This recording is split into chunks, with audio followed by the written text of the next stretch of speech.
समान है, तो अभी आपकी माता जी जिंदा है और आपका परम कर्तव्य बनता है कि आप अपने माता की सेवा करो। उसके बाद में आप साधु वाला जीवन यापन करना। नारद जी ने कहा फिर मुझे आप ऐसा कुछ दे करके जाइए जिससे मैं साधु वाला जीवन बाद में व्यतीत कर सकूं।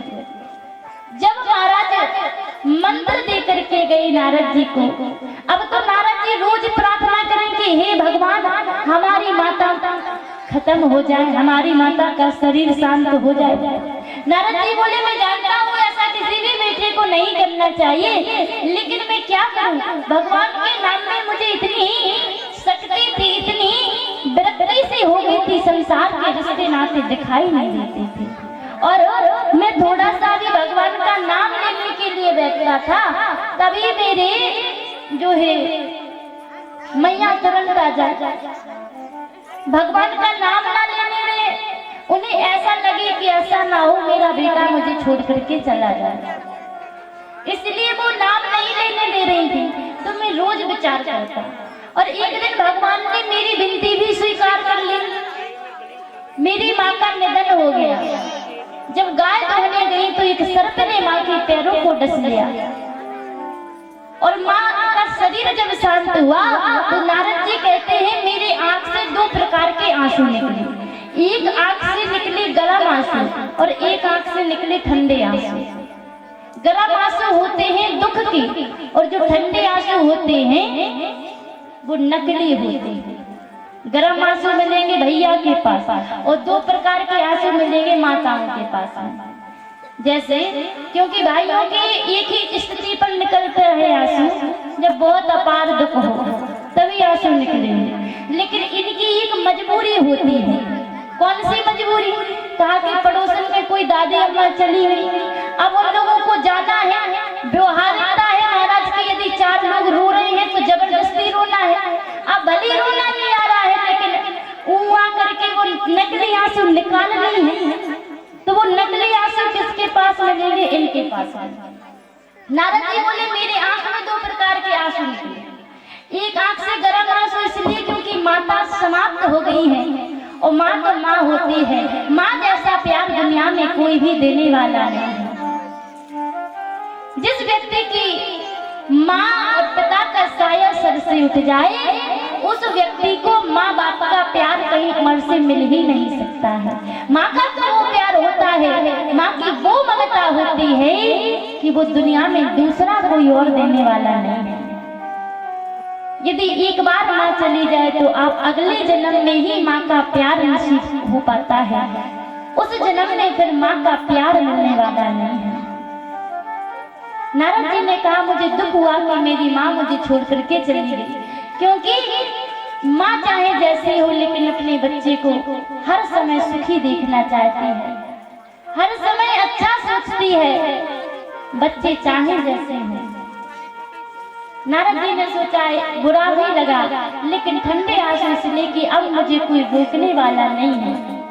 नारद जी बोले मैं उसी समय भगवान का भजन करने के लिए बद्रीनाथ धाम चला गया और जैसे आंख बंद करके भगवान का भजन कर रहा था तो थोड़ी सी झांकी भगवान की मुझे दिखाई दी, लेकिन झांकी थोड़ी देर बाद गायब हो गई। मैं रोने लग गया कि भगवान चले गए, भगवान चले गए। तो हुआ क्या? बोले एक काम हुआ कि भगवान की आकाशवाणी सुनाई दी कि बेटा अभी तुम्हें दर्शन नहीं हो सकते हैं, लेकिन आगे आने वाले समय में दर्शन होंगे। तो कहा हुआ क्या? नारद जी ने कहा फिर सारी सृष्टि में प्रलय हो गया, सारी सृष्टि जलमग्न हो गई, मैं भी उसी में डूबकर मेरी मृत्यु हो गई। लेकिन जब मुझे अगला जन्म मिला तो अगला जन्म ब्रह्मा के पुत्र के रूप में मिला।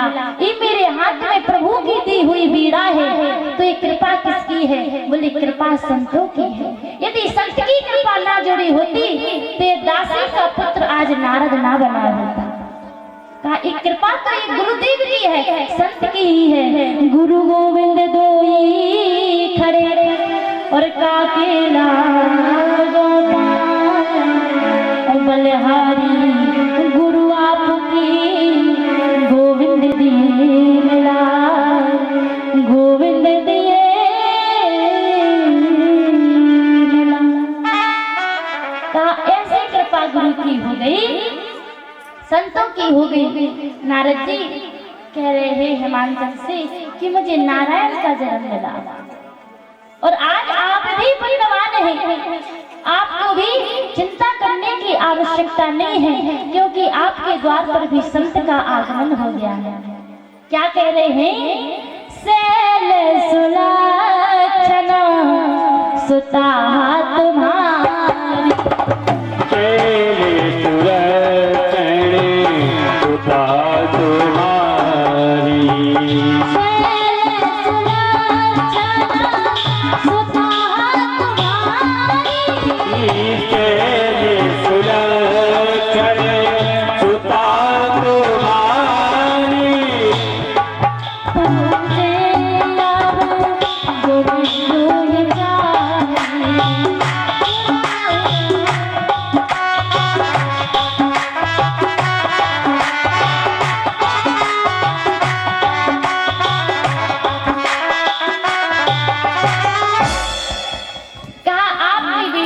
सभी गुण हैं, लेकिन दो चार जो अवगुण है उनको भी मैं बखान करता हूँ, क्योंकि मैया पार्वती थोड़ी सी बड़ी हो गई थी, भगवान के नाम में लीन रहती थी।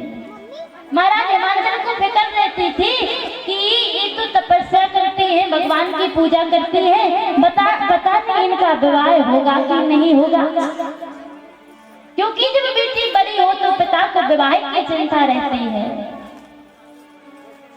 हिमांचल ने सोचा मैं भी चाहता हूँ कि अपनी बेटी का विवाह करके कन्यादान लेके मैं भी मोक्ष की प्राप्ति करूं, और मेरी बेटी बहुत पूजा पाठ करती है महाराज, तो क्या मेरी बेटी का विवाह होगा? क्या मैं भी दूसरे पिताओं की तरह अपनी बेटी का कन्यादान कर पाऊंगा? और यदि ऐसी बात है कि विवाह हो भी जाए तो विवाह होगा कहाँ? नारद जी बोले चिंता मत करो, आपकी बेटी के हाथ में विवाह रेखा है, अच्छा विवाह रेखा है, लेकिन विवाह होगा किससे? तो नारद जी कहते हैं जोगी जटला, जोगी जटला अकाम मना और नगन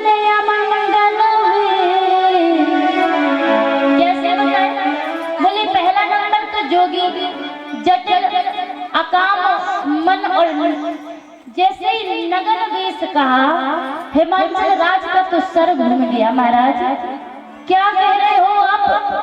जोगी तक बात ठीक थी, जटिल तक बात ठीक थी, लेकिन क्या दूल्हे के पास कुछ होगा नहीं जो दिगंबर वेश में रहेंगे?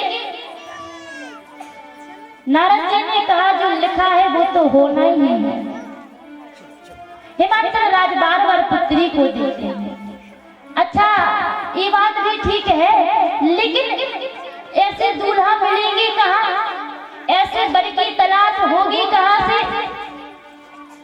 नारद जी बोले कि तलाश हो जाएगी, जितने अवगुण है ना, ये सारे अवगुण की खान महादेव जी है। यदि महादेव मान जाए तो आपकी बेटी का विवाह महादेव जी के साथ में हो सकता है, और ये अवगुण वहां पर जाकर के गुणों में परिवर्तित हो जाएंगे, क्योंकि वहां भगवान से यदि कोई अवगुण जुड़ जाता है तो वो गुण में परिवर्तित हो जाता है। नारद जी समझा रहे हैं। हिमाचल राज ने कहा महाराज लेकिन महादेव से भी विवाह होगा कैसे?